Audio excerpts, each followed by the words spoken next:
Sa sandaling pinagsama sina Catherine Bernardo at Alden Richards, na kilala bilang Kath Den, sa pelikulang Hello, Love, Goodbye, noong 2019, maliwanag na ang kagandahan ng kanilang samahan ay hindi mapag-aalinlanganan.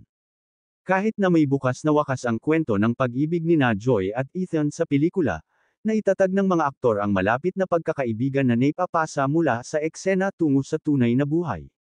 Kilala sina Bernardo at Richards bilang mga respetadong aktor sa kanilang mga larangang, na may aktres na pumasok na sa kanyang ika-20 taon sa industriya ng entertainment.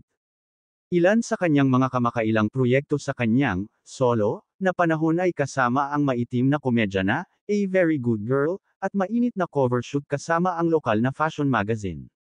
Nakatakda rin siyang bida sa nalalapit na pelikula, habang si Richards naman ay isa sa mga pangunahing aktor sa kasaysayan ng drama na Pulang Araw, at may mga susunod na pelikulang Out of Order at The Cassandra Project sa kanyang mga hinaharap na proyekto.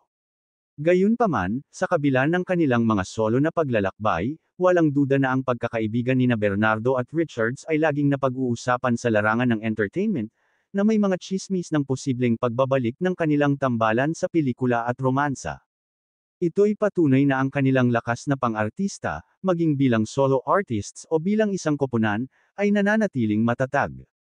Ang Hello, Love, Goodbye, ang pinangunahan nina Bernardo at Richards, na nagpakita ng di inaasahang natural na chemistry sa screen.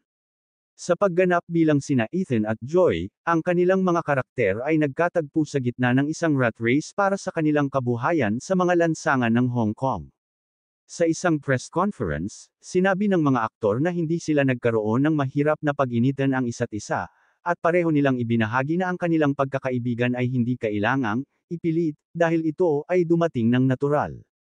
Sa kasalukuyan, ito ay nakaranggo bilang ang ikalawang pinakamataas na kumikita na pelikula sa Pilipinas, matapos itong malampasan ng pelikulang pinamunuan nina Marian Rivera at Dingdong Dantes na Rewind.